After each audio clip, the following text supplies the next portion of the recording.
Om Jnanatimirandhasya Jnananjana Shalakaya Chakshurunmilitam Yena Tasmai Shri Gurave Namaha. Translation by Srila Prabhupada. The sage Jamadagni, who was engaged in great austerities in the forest, received the king very well, along with the king's soldiers, ministers and carriers. He supplied all the necessities to worship these guests, for he possessed a Kamadhenu cow that was able to supply everything. The Brahma Samhita informs us that the spiritual world, and especially the planet Golok Vrindavan, where Krishna lives, is full of Surabhi cows, Surabhir Abhipalayantam. The Surabhi cow is also called Kamadhenu. Although Jamadagni possessed only one Kamadhenu, he was able to get from it everything desirable. Thus he was able to receive the king, along with the king's great number of followers, ministers, soldiers, animals, and palanquin carriers. When we speak of a king, we understand that he is accompanied by many followers. Jamadagni was able to receive all the king's followers properly and feed them sumptuously with food prepared in ghee.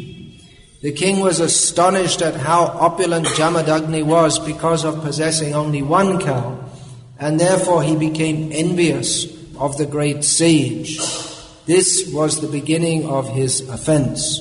Parashuram, the incarnation of the Supreme Personality of Godhead, killed Kartaviryarjuna because Kartaviryarjuna was too proud. One may possess unusual opulence in this material world, but if one becomes puffed up and acts whimsically, he will be punished by the Supreme Personality of Godhead. This is the lesson to learn from this history, in which Parashuram became angry at Kartaviryarjuna and killed him and rid the entire world of Kshatriyas 21 times. Both Kartaviryarjuna and Jamadagni were very powerful. Kartaviryarjuna thought himself most powerful, but he wasn't. It looked like he should have been more powerful. Anyway, being a king with weapons, he was powerful. But Kartaviryarjuna was exceptionally powerful. There are many, many powerful kings in the history of the world, but they don't all make it into the Puranas. You have to be really something special to get into the Puranas. So, long before the Indian government, he made a dam on the Narmada River. You don't know, in North India there's the failed Narmada Bachao Andalan, endeavor to stop the Narmada River being dammed. Down this way it's Kaveri. The Kaveri quarrel is down here, on this side of India. So he was very powerful, and he came upon this skinny, dirty, hairy sage in the middle of the forest, who was living there with a cow. And he couldn't have imagined that skinny Muni in the middle of the forest with a cow could be more powerful than to have some opulence more than him. That he was able to, Jamadagni was able to produce all kinds of arrangements for the visiting party of the king, Kartaviryarjuna. Raja ayam iti nyayaha. There's one example that the king is coming. King has come. So if you say the king has come, it means that so many ministers and a whole big ministers and attendants and elephants and horses and palanquin carriers, there's a whole big arrangement. But Jamadagni, by his tapodhana, his tapo-shakti, his power that he had gained from austerities, he had the Kamadhenu, and he was able to supply everything instantly for Kartaviryarjuna and his party. Kartaviryarjuna was very powerful, no doubt because he had performed some pious activities previously. It appears that most or many of the munis, they're performing austerities for the sake of getting material opulence later on. That's why Indra becomes afraid of them. If all the munis were simply interested in self-realization, Indra wouldn't be afraid of them. But he is afraid of them because most of them want to use their accumulated punya that they have attained from performing austerities to enjoy in heaven. So Kartaviryarjuna must have done some very pious activities to have attained the physical power that he had. And he became victim of the common cycle of fall down. And someone performs some pious activities, they get some, as a result of that, they become exalted in human society. Then they become proud. Okay, let's go step by step. First of all, they perform some pious activities. Then they attain an exalted position in human society as a result of those pious activities. Then they become proud. They offend others. They think that this opulence that I have is inherent in me. I can never be separated from this. They perform sinful activities and they fall down. And it goes on like that. Even one can become proud by being a powerful king. One can be proud by being a powerful rishi also. Or one can be proud by being a successful devotee. Then the success is lost. Success for a devotee means trinadapi sunichta, to consider oneself lower than grass. But then if one thinks, oh yeah, I'm very humble, then you become non-humble and you fall down. So it's a common cycle. You go up and come down. Then when you're down in the drain, you think, what am I doing here? Okay, it's time to become pious again. Oh God, I forgot you.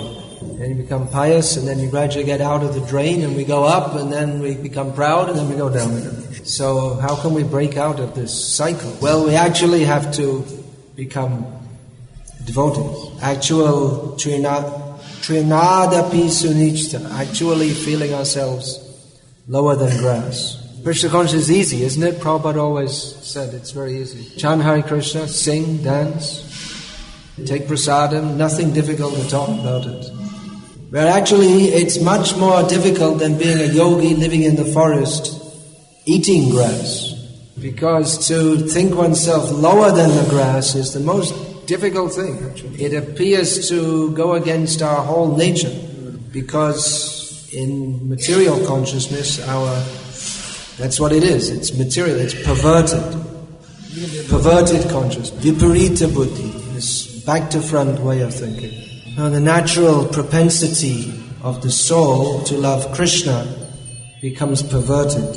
And instead of the tendency to love Krishna, the tendency to think oneself great, Ishvaraham aham bhogi, I am the controller, I am the enjoyer, this overtakes our whole way of thinking.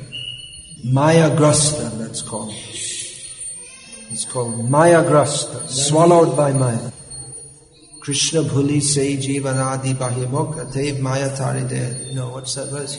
Ami nitya Krishna das ei kotha bhule Maya nafor hoya chirodin bhule.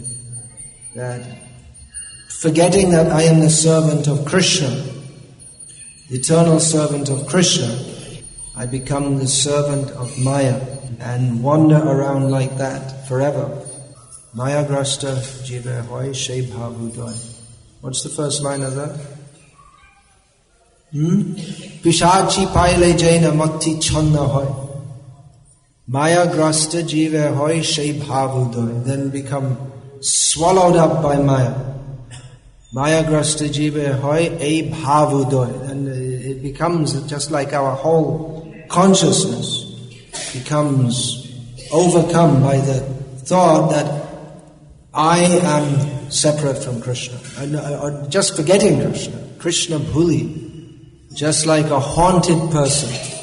Haunted person means crazy person, and acts in a completely perverted way. So everyone is like that. Kartaviryarjuna was exhibiting this, what he was exhibiting, his pride, that he became so proud that he became offensive to Jamadagni. You could say he had reason to be proud. He made Ravana cry. Ravana means who makes everyone cry. But he made Ravana. So you could say he had good reason to be proud. But actually there is no good reason to be, because whatever power he had, it may seem tremendous, amazing power. But it's only a tiny speck of the power of Krishna. It's given by Krishna. So however powerful one may become, one should always remember that this is all gift of Krishna. So in the Shastra, in the Puranas, we have many narrations of persons who misused their independence and suffered because of that. The same syndrome that Kartaviryarjuna was exhibiting, that's the same as everyone in the material world. It's just that the example of Kartaviryarjuna is it's more striking than that of an ant or a flea that's also suffering from the same syndrome. So this extreme example shows the position of everyone in this material world. So he was very puffed up, but he met his match in due course of time. That he thought he was most powerful and could get away with doing anything. But he had not reckoned with the power of there's Parashuram, whose axe would move so swiftly that it couldn't be seen. It was just within a second, he had so many heads would be off, and legs, arms, everything.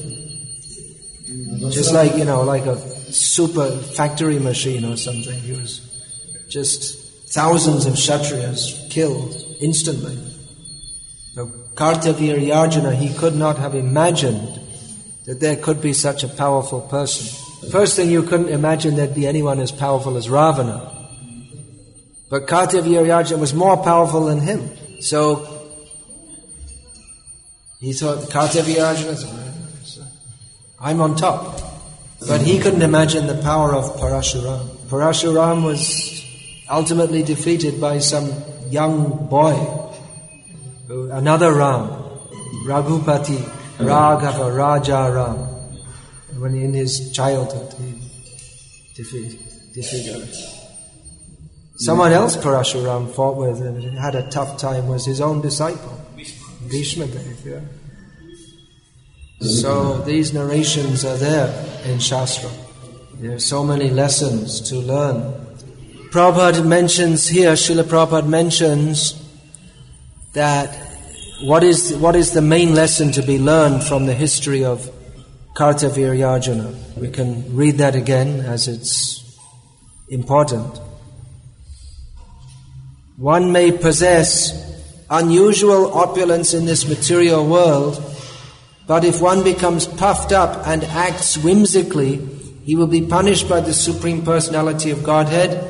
This is the lesson to learn from this history. So we can apply that in day-to-day life also. We can see life as it's going on around us in terms of Shastric instruction. There was one Saddam Hussein who was very powerful. He met his end. He met the end of the life of Saddam Hussein. It came to an end.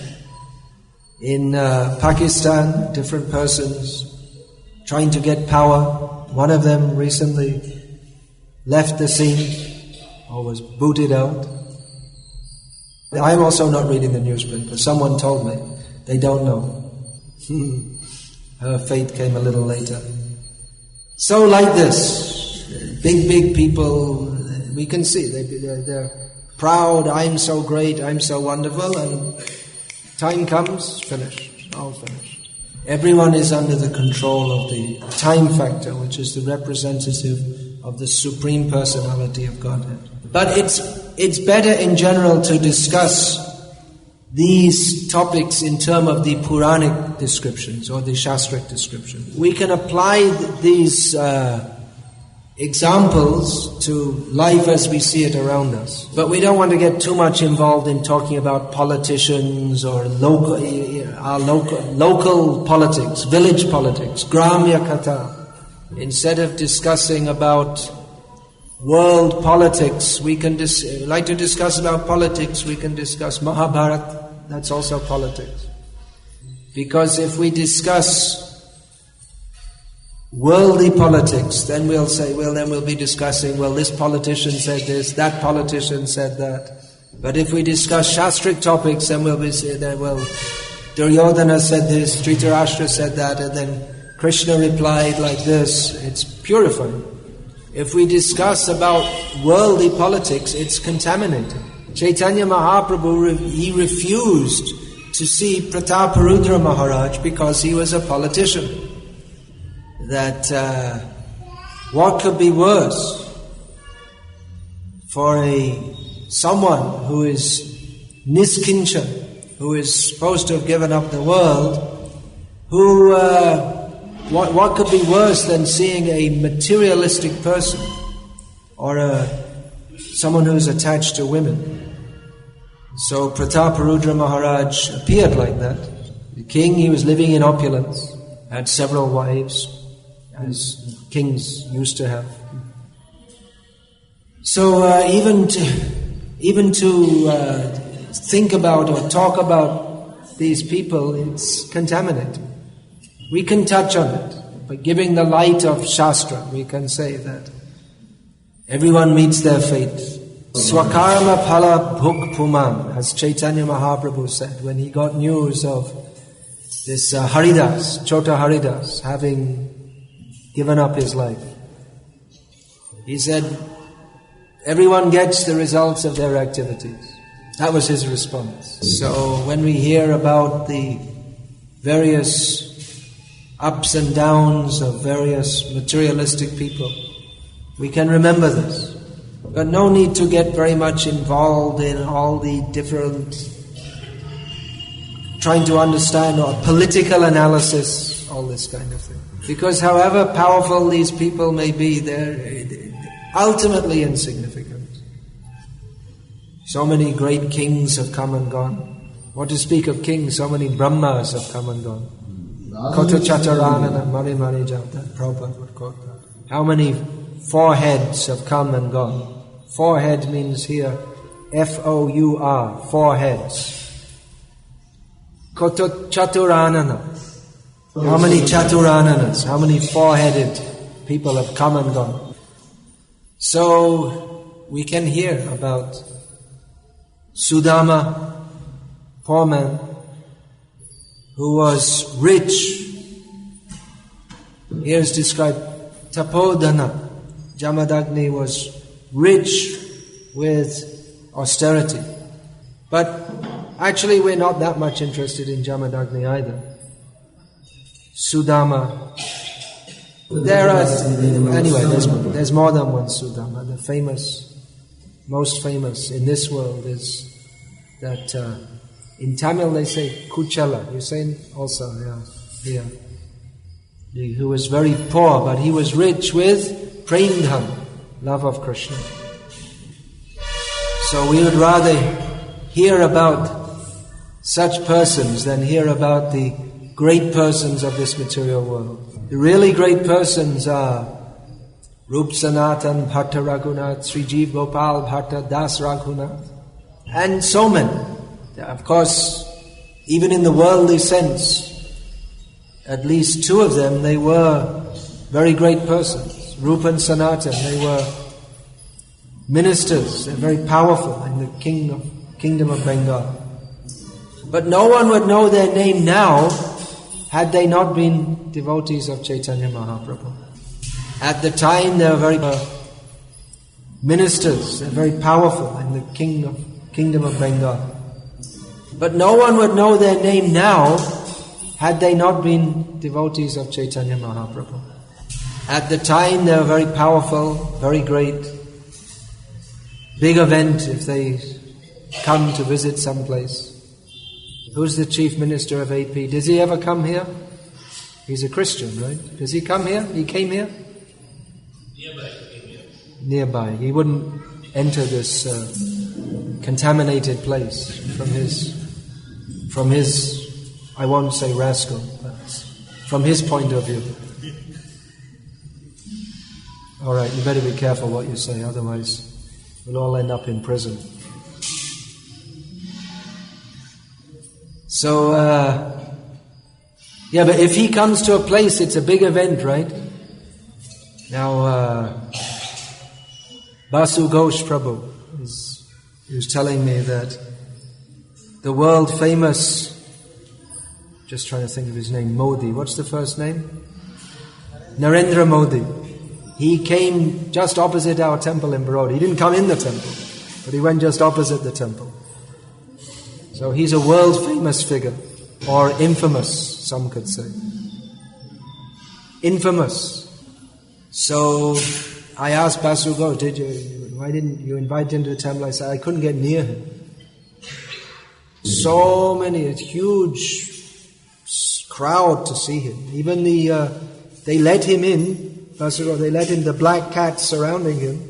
They let him in, inside the black cat cordon, but still he couldn't get close to him, because there's so many people with him. So many, a huge crowd to see him. Even they let him in, Basu Ghosh, they let in the black cats surrounding him. They let him in, inside the black cat cordon, but still he couldn't get close to him, because there's so many people with him. So like that, Rupa and Sanatan, they were like that. They were big men in the government of Nawab Hussain Shah. But if they weren't devotees of Chaitanya Mahaprabhu, nowadays you wouldn't find, no one would have heard of their name even. So like that, 500 years from now, most likely, the name of Narendra Modi or whoever they may be, it'll all be, there won't even be any trace, no record, nothing. So Ramananda Rai, he told Chaitanya Mahaprabhu, who is actually famous is a devotee of Krishna, and that's a fact. Because what the devotees do, that's actually worth remembering. There's so many politicians and kings fighting for power, it's just the same useless drama over and over again. But what the devotees do is so significant that it's not forgotten by other devotees. Some years ago, shortly after I published this book, Vangshidas Babaji, I gave a copy of it to one businessman. So he looked at the cover, and you can understand that Vangshidas Babaji, what he looks like and what the businessman is aspiring to be is just about opposite. Doesn't look very successful from the material point of view. So he said, well, who is he? He asked me. He said he was a great devotee of Krishna. He said, yeah, well, what did he do? What did he achieve? You think that you have to do something, you have to have a big business empire or build a skyscraper and then you're a success. So I told him he loved Krishna. I told the businessman he loved Krishna. He didn't register with him. What's the point? He was saying, what's the point of that? There was that at the end of the Second World War, there was a conference between Stalin, who was that, Eisenhower, Churchill, maybe de Gaulle, and all the big leaders of the hood conquered the Germans and smashed them. So one of them suggested that, well, why don't we call the Pope also? And Stalin said, how many divisions does he have? Divisions means military unit. You could only imagine that someone's important if they have soldiers in their command. So different people judge in different ways. physical or military might, a military person, he thinks this is very important. Among businessmen, when they get together, they discuss about business. Who's got more money? And fashionable women, they discuss about who's the most beautiful, I suppose, I don't know. So devotees, they discuss the Harikatha, discuss about Krishna. So we have this class, so we can discuss about Krishna. And how we can see everything in this world as Krishna sees it, through the eye of Shastra. Kartaviryarjuna is not dear to Krishna, so his life is wasted. But Sudama, who has nothing materially, really, the only thing he had was a little, this cracked rice. That's all he had. But Krishna loved him, so he's worth remembering. And Kartaviryarjuna is worth remembering for his folly, foolishness. Okay, according to my watch we have 2 minutes, so maybe there's time for one question. Okay. You're not on IST, why don't you put it on the right time? Every ISKCON temple, they have to be, the time in the temple is always incorrect. It's like a rule in ISKCON. I wonder why. Anyway, that's my question. You could put it on the right time. Then, yeah, please. You have the mic?